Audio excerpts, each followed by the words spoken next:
দেখো আমরা বেতাইলের রাস্তা জল হওয়ার পর থেকে এখনো আর আমি বাইর হইছি না, জাস্ট আজকে এখন একটু দেখার লেগে আইছি। বাপরে, এইভাবে জল পার কইরা যাইতে লাগে, এরকম ওই পার কইরা সবে যার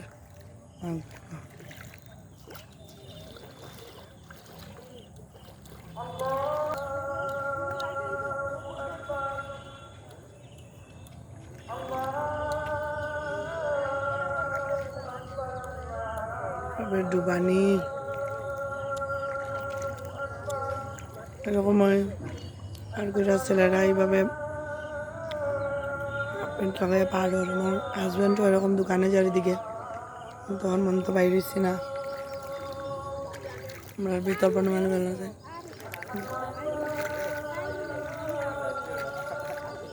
আরও বাড়লে তো এদিক দিয়ে নৌকা দিয়ে যাতায়াত করা হইব, গতবারও ওদিকে যাওয়া হয়েছে।